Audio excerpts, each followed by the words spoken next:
Well, hi there. Hello. Music education is ageless and endless. And I say that with love and affection. Today, we're talking about the five areas of development in the cooperative learning theory. So be sure to stick around because you don't want to miss these. And we also have a question for our viewers today. What are your learning goals? So go ahead and share that with us. So what are you currently learning? What are you studying about? Whether you're doing piano or voice, or whether you're learning how to market your teaching studio, what is it that you're working on? I'm Gloria St. Germain from Ultimate Music Theory, and I'm so excited to welcome my very special guest, Kamara Hennessy, who is an extraordinary Ultimate Music Theory certified teacher, musician, a multi-instrumentalist, I might admit, and a band member and an inspiring educator. So welcome, Kamara from Ontario. Yay! Well, thank you, Glory. Thank you, Glory. I'm excited to be here and I'm honored. It's really a privilege and honor to be speaking with you today. Thank you. If you're just tuning in and watching today, could you please share with us where you are from?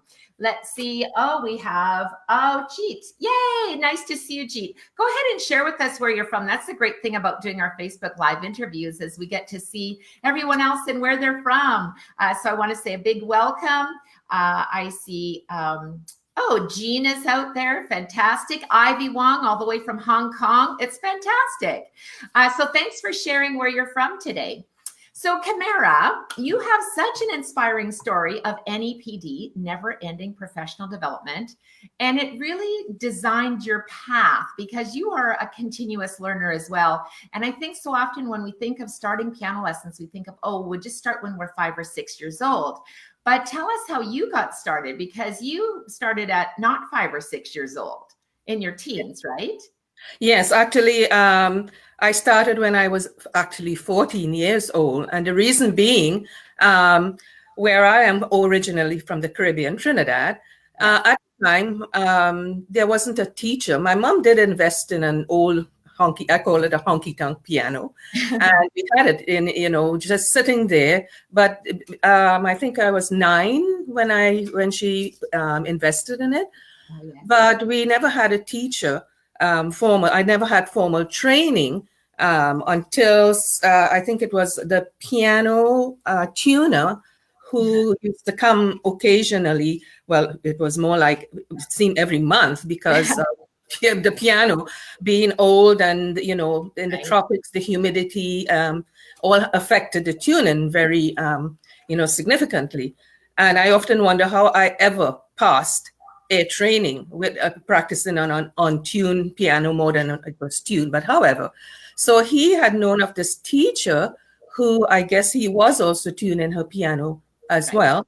And she had just started, but she was a traveling teacher. So she used to visit students. She was getting students by going to their homes. And that worked out really well for my mom in the fact that she was a working mom.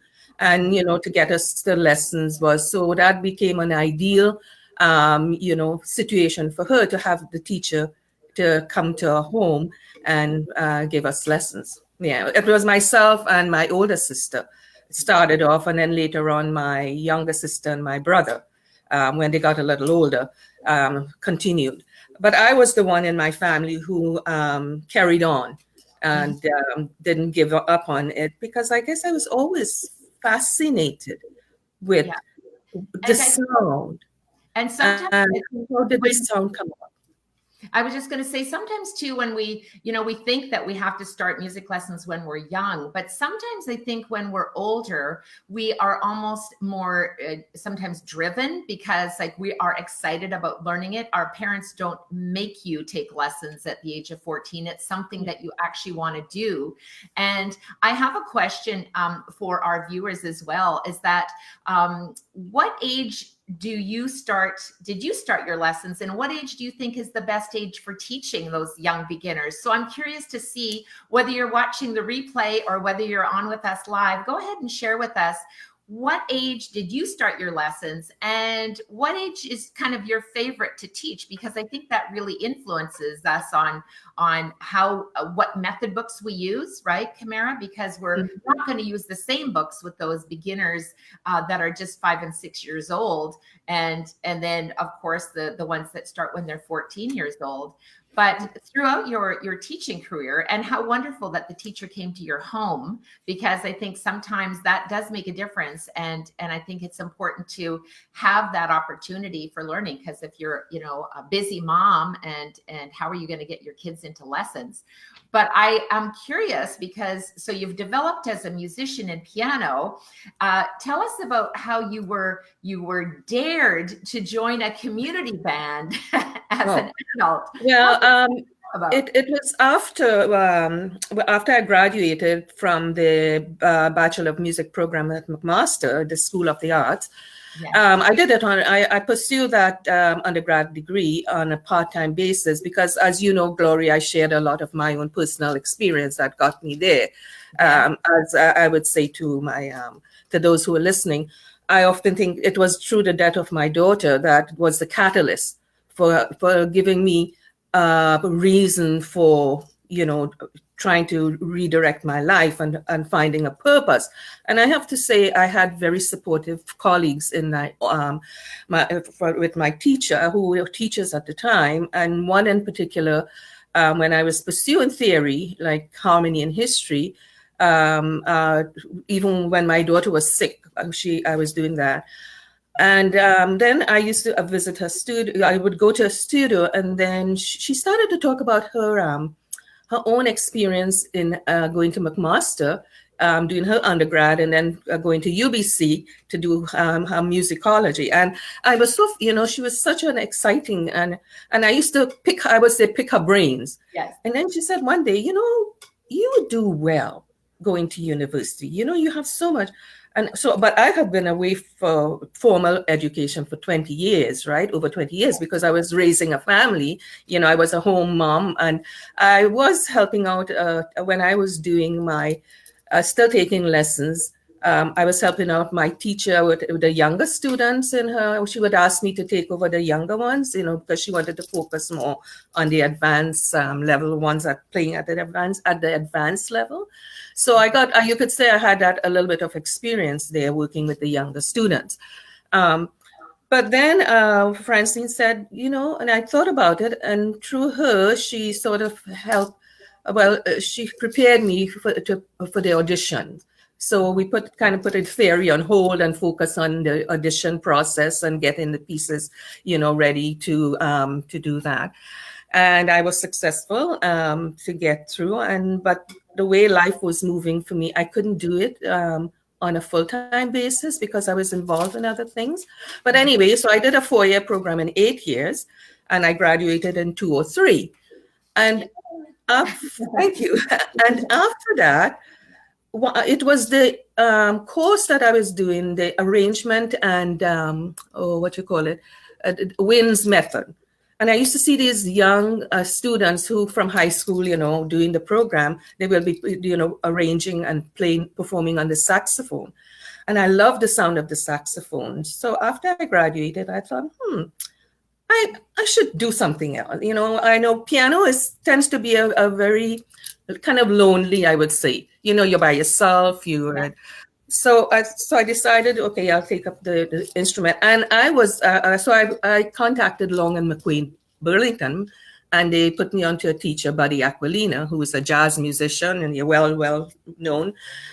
And the only instrument they had available for me to rent was the soprano sax of all, So, okay, I rented it. He took me on. And for 2 years, I studied on the soprano sax, and 2.5. So that was in 2004, 5, 6. And then he started to say, okay, I think you should start considering, a community band. Yeah. So he said, but I need you to switch to alto because soprano is not really a very common instrument. And he said, and then he shared this with me. And I always think I call it, pardon, but he's a sucker for putting me through painful. He said, normally I don't take beginners on the saxophone with soprano. But I made an exception, and I said, but why? And he said, well, because you already came with a knowledge, you knew the theory, you knew the rhythm, you had what you needed to focus on was on the, developing your embouchure, your fingering for the instrument and getting as used to. So he stuck with me with the soprano, and I thought, oh dear. Anyway, so I switched to alto, and we spent about until 2008. On it. So, and then he said, well, have you thought about what I said about a community band? So I'm kind of nervous. I said, yeah. So you know how they do this kind, he went, chicken. So I thought, oh my God, what are you doing to me? So he said, I dare you. And so I thought about it. And then in January of 2009, I said, you know what? Okay, and I reached out to see what band was available in Burlington, and I came across the Burlington Concert Band, and I contacted, and the president at the time was Harlan Marshall, and he responded, and he invited me to come out to sit in on a rehearsal. Of course, needless to say, Glory, I was so nervous, because I've never really played in that. My biggest fear was, oh God, following the conductor. Oh my heavens, if I drop, if I come in late or what, and I will never forget my first, experience getting into the rehearsal hall. And I met Harlan, and he introduced himself. He was so warm and welcoming. Then he directed me to the saxophone section, and there was this young lady, Amy. So I'm sitting next to Amy, and I'm saying, oh, I'm so nervous. And she said, oh, just fake it. Just think it. And I said, okay. But the true test was when he started with the rehearsal. And I'm thinking, oh my heavens, I've got to focus. If I squeak, I wish the whole, the floor will open and suck me in. I just don't want to be an embarrassment. And of course, because I've never had the experience of listening to other instruments, because this was my first experience with a band environment, because you're not only listening to yourself, and even though you know your instrument, but you have to listen to all other instruments and try to, work within, your parts and pay attention. So there was so much going on in that first time. But I have to say, Glory, it was a 2 hour rehearsal. And I came out there and I thought, as much as I was nervous, I was excited. Yes. I think the feeling. The feeling. And one of the key things and first of all, I have to say congratulations to you, because not all of us are brave enough to go and do that. And I think sometimes if you say, I dare you, then we go, okay, I'm going to take on that challenge. One of the things too, I'll just share a couple of our comments here from our viewers. And that is that Sarah Campbell. Hey, Sarah, we're so glad you're here. She said, I started when I was 5, but if I'm honest, I don't like teaching 5-year-olds. I prefer to start them when they're older, like 8 or 9, and love late beginners, teens, and so on. So I think that's great. Fake it, laugh out loud. Yeah, you're right, Kamara, because first of all, when someone says, I dare you, and I'll throw this question out to our viewers today. Share with us if you would accept a dare to go and play in a community band. And I think you've not only stepped into a community band, Kamara, but you stepped outside your comfort zone because you took on learning another instrument. And I think sometimes, of course, I'm the theory guru and party queen of music theory, but because of that, I think when you have that foundation, you can pick up another instrument much more easily than if you're learning something for the first time, right? Yes. Because you already knew how to read music. You knew key signatures and time signatures and phrasing and all the music theory. But now it was a matter of picking up the instrument and going ahead and playing in your community band. So share with us if you are getting involved in any type of community band or choir or musical production. Now, I know Sarah, you are in musical productions. Not only is she a voice teacher, but she's also gets involved. And I think, isn't that something that we want to encourage our students to do, Kamara, right? Is to step outside side, share with us, are you getting involved in something other than just your teaching? Because I think that is really key. I know you have an incredibly successful teaching studio. And one of the things that I'm passionate about, and you and I have shared many conversations about NEPD, never ending professional development. And I was just thrilled that you decided, and I didn't dare you, by the way, that you signed up and registered for the Ultimate Music Theory certification course. And can you just tell us a little bit about your experience as you went through the program? Well, I want to say this, how I came about to be, and I think when we're looking at, expanding and growth, how it brings opportunities. And I want to put out there to teachers, young teachers that are starting off or just graduated, because it wouldn't have happened for me if I didn't.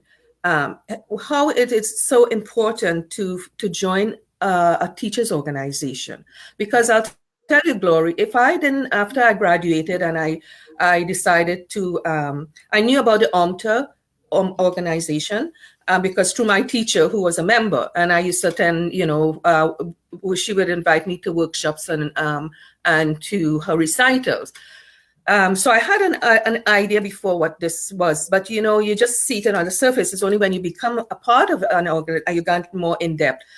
And if it wasn't for belonging, and I think that is part of the professional development and growth too, expanding, because you get the opportunity to connect with others who are, so skilled and have all that knowledge. And it's when we had the when a branch hosted the convention. Yes. And the Burlington, for a long, long time, the whole Hamilton Halton hadn't hosted, and I had just come on board as the president. And I became part of the hospitality committee, and I'd never forget the telephone call I got from you, and introducing yourself and saying, you're doing this workshop, and you'll be attending this convention. In Burlington, you'd be doing your trade show, but you're also doing the workshop. Unfortunately, at that time, when you were holding the workshop, it was conflicting with being on the committee, because we were, had to get things on the roll and all finished. So I didn't have the opportunity to do the live workshop that you had. I know a couple of teachers, Nikki Loney and Eva Marshall, they did it, and they got their certification. It was a year after, when you decided to bring it as an online course, you contacted me again. And I thought, oh, wow. And I was kind of getting more used to the computer. I'm still semi-literate when it comes to computer. But I thought, okay, online. I've never done an online course, so I wanted to, know what this experience is of learning from an online perspective.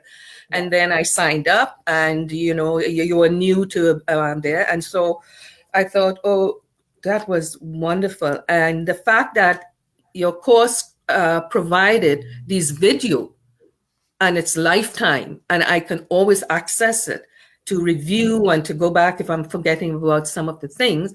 I found that it worked for me.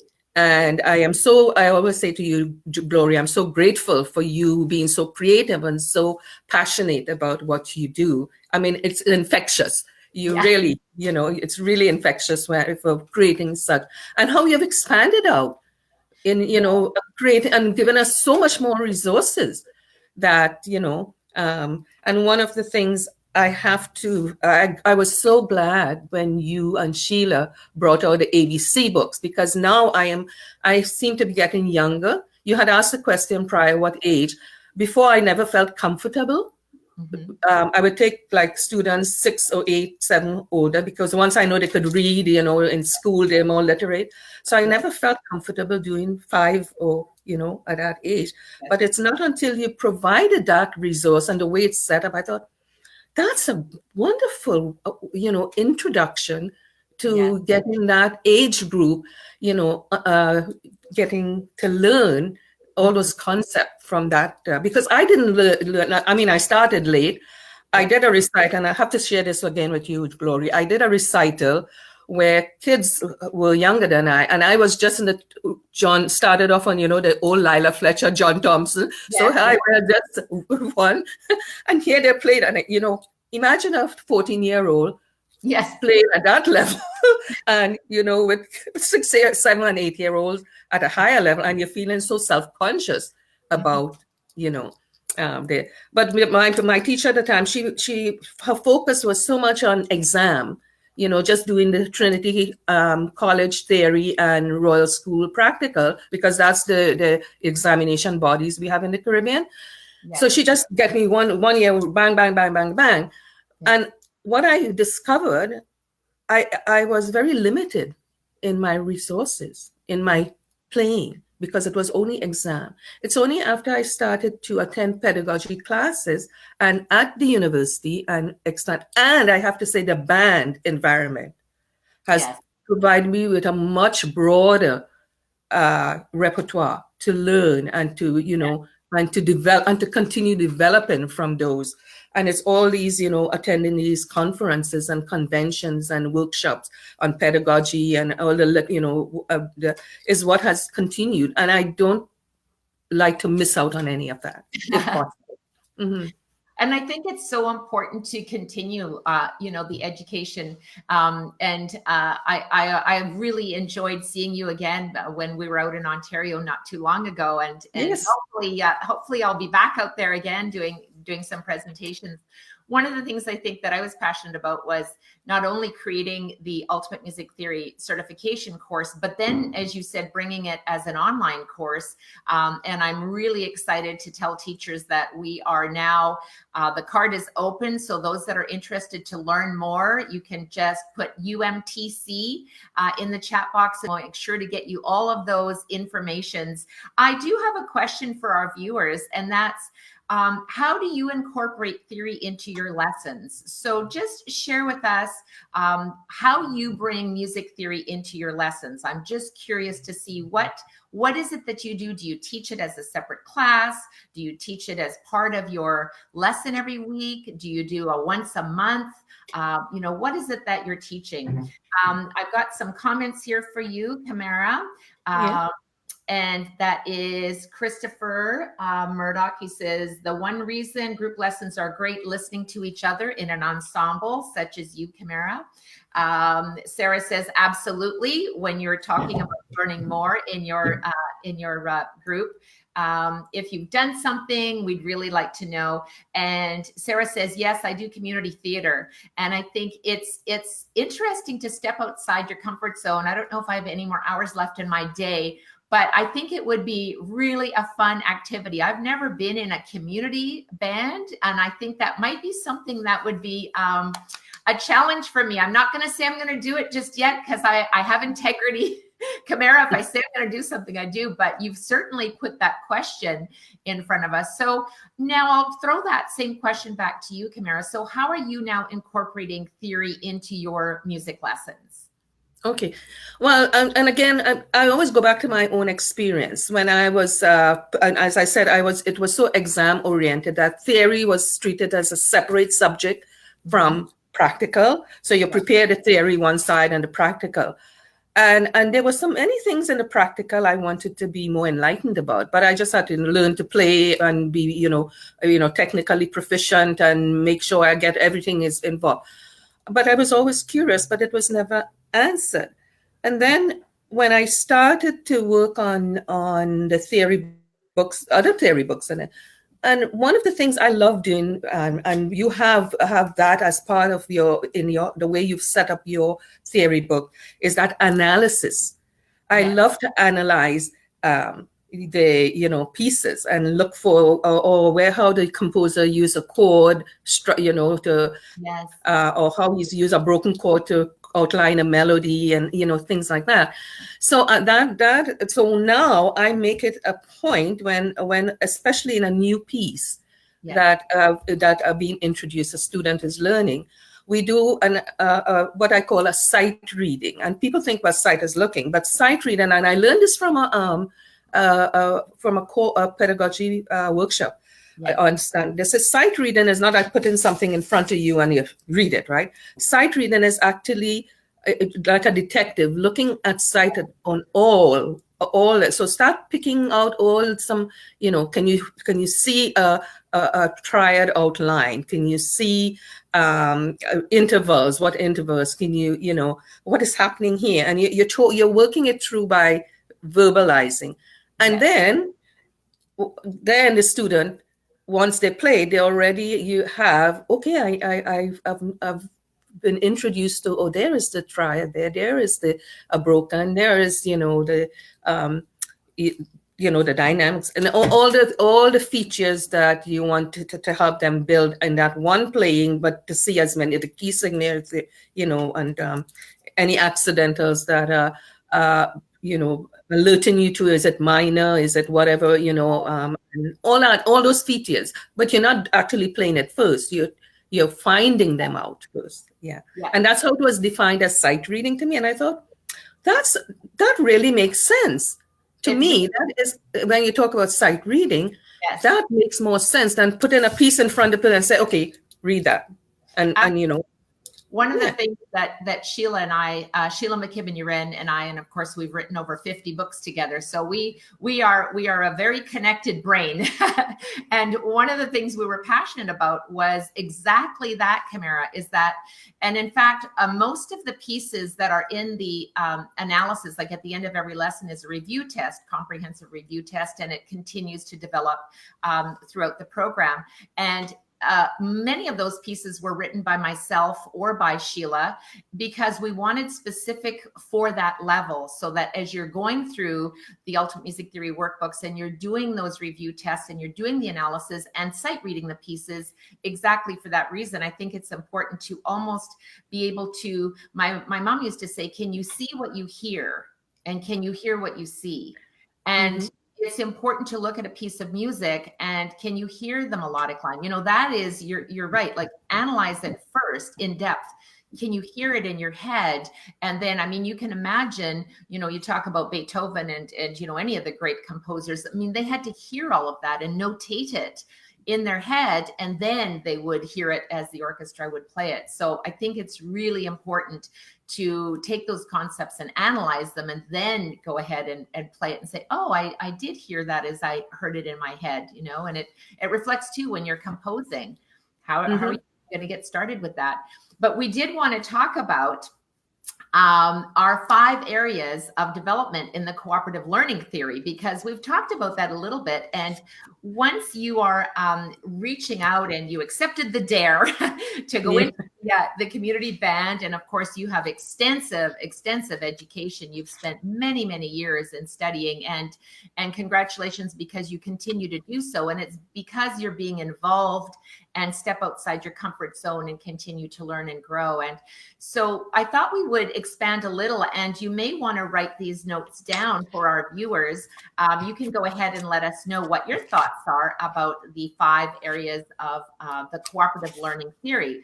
So the 5 areas are, we're going to start with membership. So Kamara, you really talked about membership and in sort of accountability when you were, well, first of all, within one-on-one teaching, but how did that affect you when you were teaching in or learning in the group? Well, with a group, you come across people with different perspective, different ideas, different ways of, how they feel things could be interpreted, and you use that as in how an informed decision you would make, because ultimately you want to bring out the best musicality and artistry in the performance at the end, because that's what you're striving for. And I have to say, Glory, I always considered myself a work in progress. and I'm a late bloomer, as a result of so whenever I go into a situation, whether it's more I'm interacting with someone, or one-on-one or in a group, I think of myself as a blank slate. Because as much as I've learned all these things, there are times, Glory, I think, but I know nothing, because people are giving you all other ideas, and and you're drawing from those their knowledge and their skill set, and I mean they've got more experience than I do out there. They're more worldly, I often say, than I do. There are times I feel I'm so still insular in my learning and in my global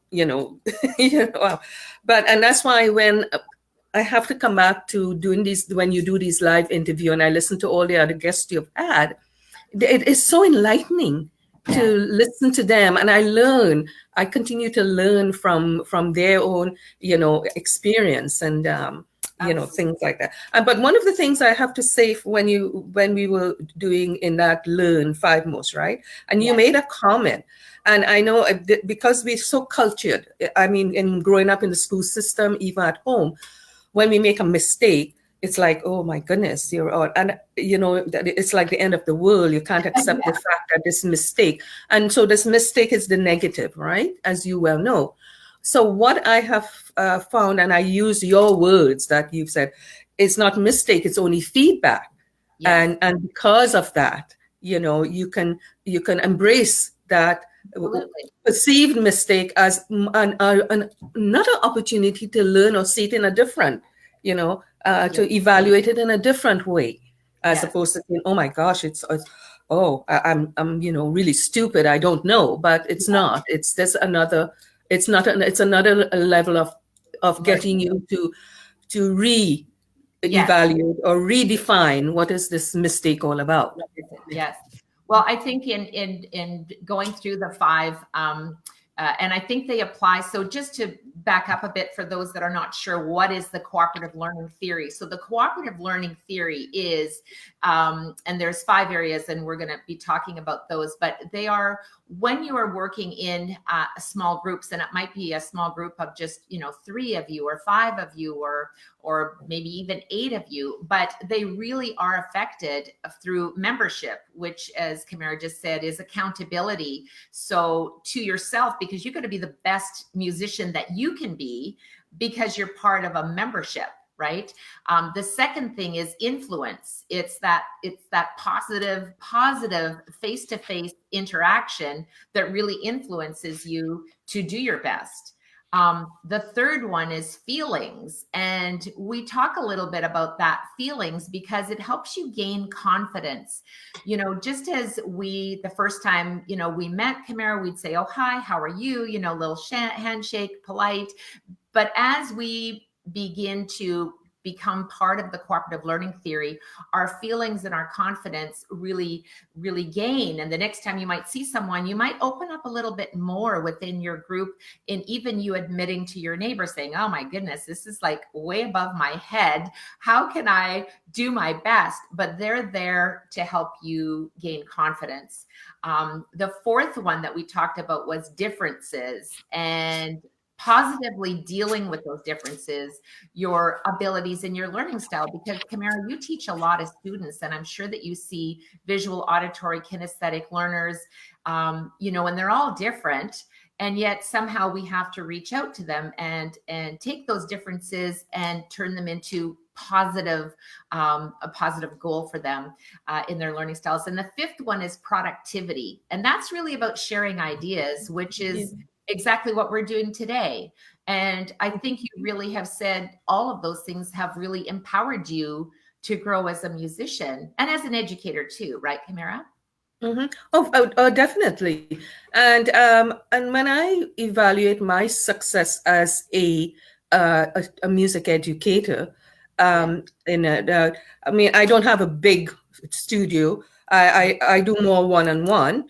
Because it seems to have been that in my life that who've come, the students that cross my path, it seems that the parents, because they have so much going on, they're more committed to do a one-on-one. I have to admit, Gloria, I'm still striving to develop a group, ultimate club class. But I'm using, under one-on-one, the ultimate theory have become my preference in theory books to use with my students, that from from the very ABC and the adult. I have one adult who is completing his rudiments, and the supplement workbook that goes with it. So I find when I see them progressing, and they can move to the next unit, or they could move to the next level, I see that their muscle are much stronger. They can hold their hands a little better. Their posture, the piano, they're now maintaining that posture. They come in. I'm thinking that is success. And one of the biggest success I'll share with you and the listeners and viewers is many years ago, I had I was a student. He was about 10 years old. And he was directed to me by my daughter's at the time. It was her home school teacher, right? And then when my daughter was there, she used to do homeschooling at come home.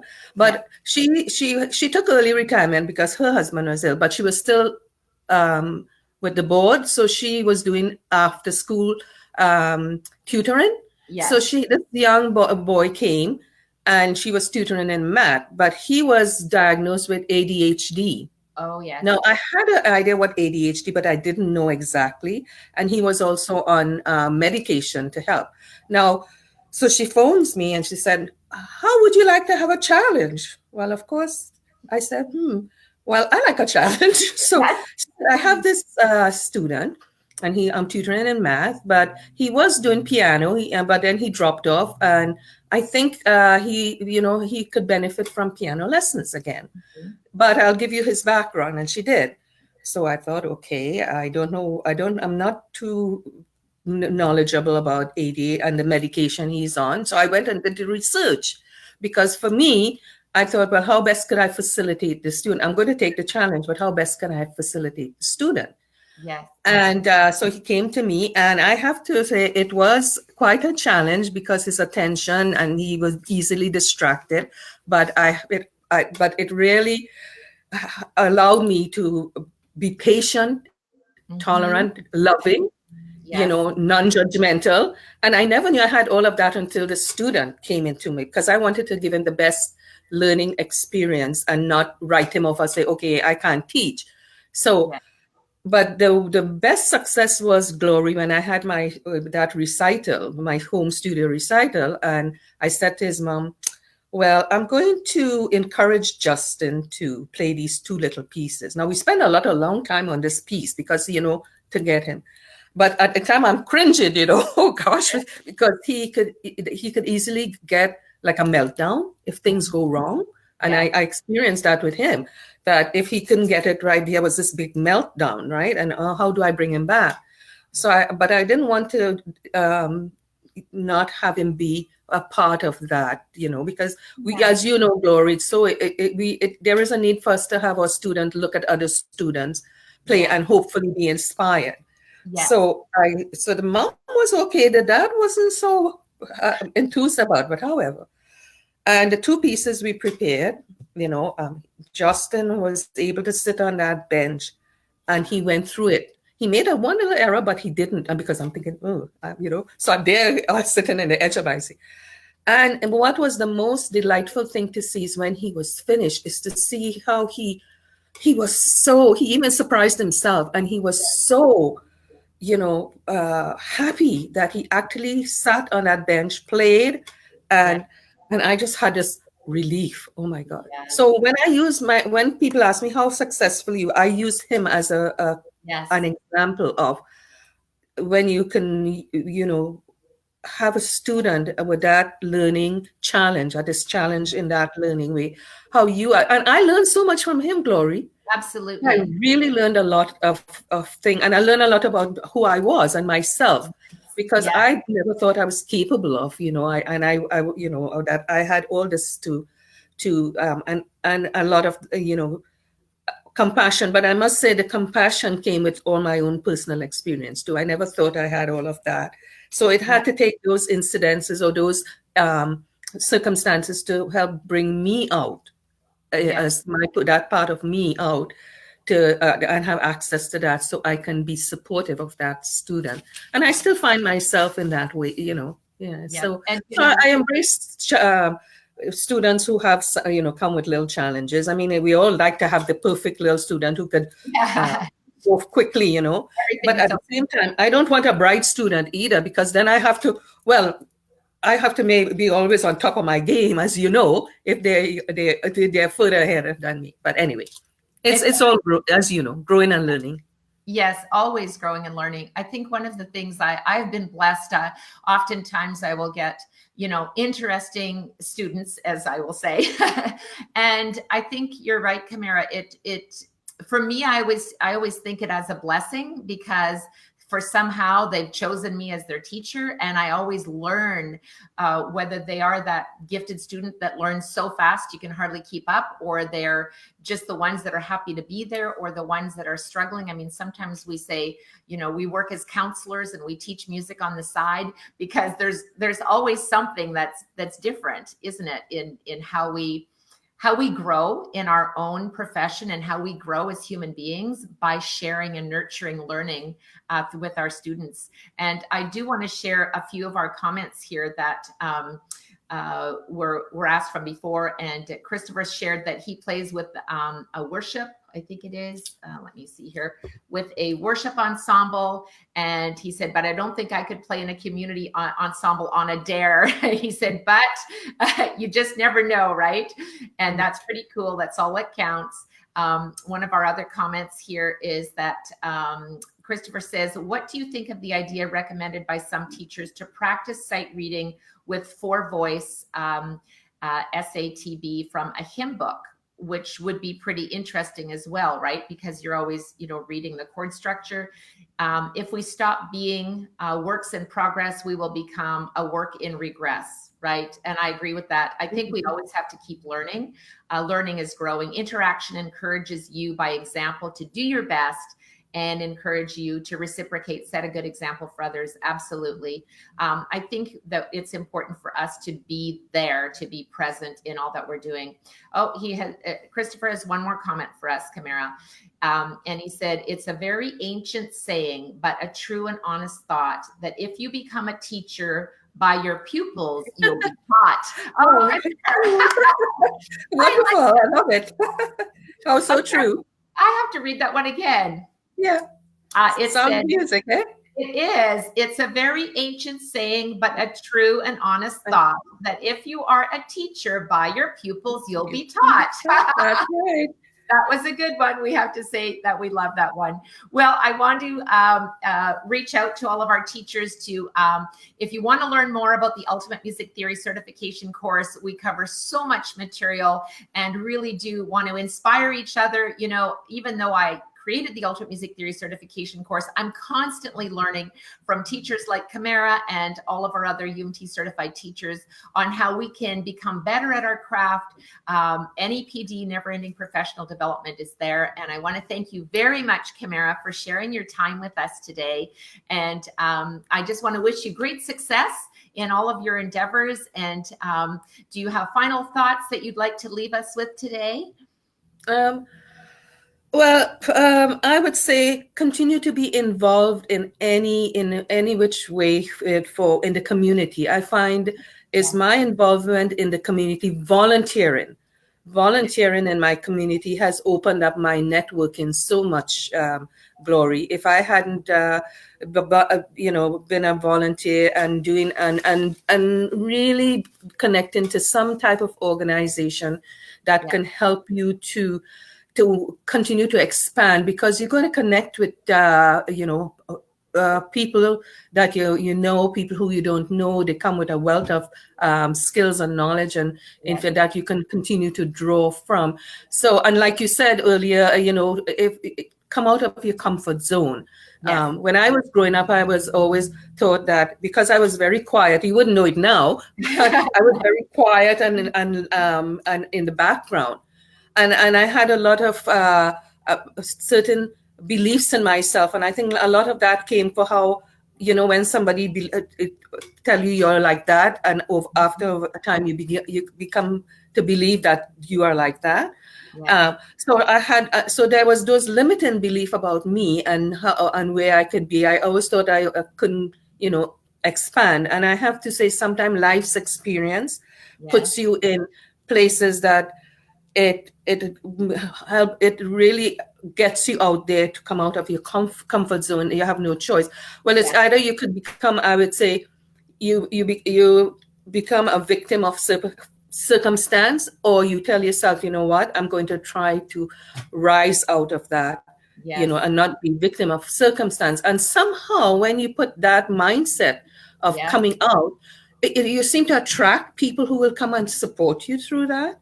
Yes. And this is what I have discovered, that by my putting myself out there, out of my comfort zone, not being, insular and try to look at myself, then I found is that law of attraction? I don't know if that's how it works.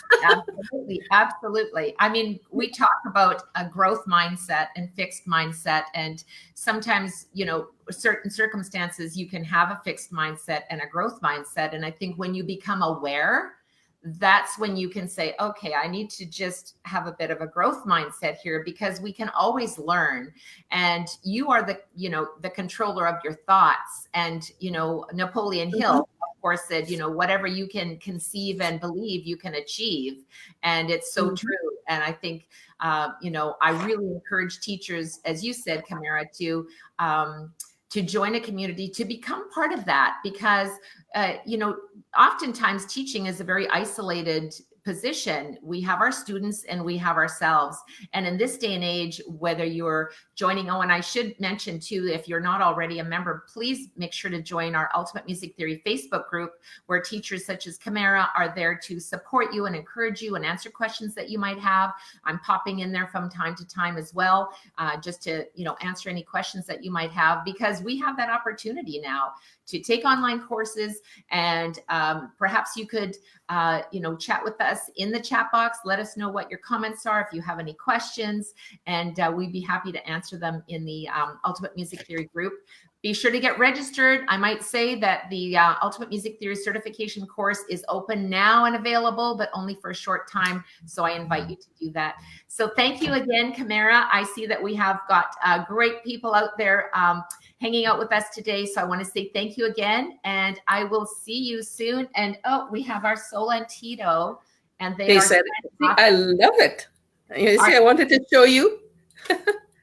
That's right. Glory, I have to say, Glory, this was one of the most wonderful tool that you had ever. But when you first brought it up, I couldn't resist. I just love them. And so my little young student, they always come and give them a hug. And I always love them. So they're the most marvelous little stuffies. They are. Well, what's interesting now, Sol and Tito, if you don't have yours yet, you might want to grab them, because they're actually collector's item. And on the little tags, they actually have personalities, and they're a teaching tool. So they're not just stuffies, but they actually help students learn their music theory. So thanks, Sol and Tito, for joining us. And thank you, Kamara. Well, thank you, Glory, for having me. This was indeed a pleasure, as I said earlier, and an honor to actually be doing this live interview with you. I feel that even though we're a distance apart, I feel so close, when I see you on screen.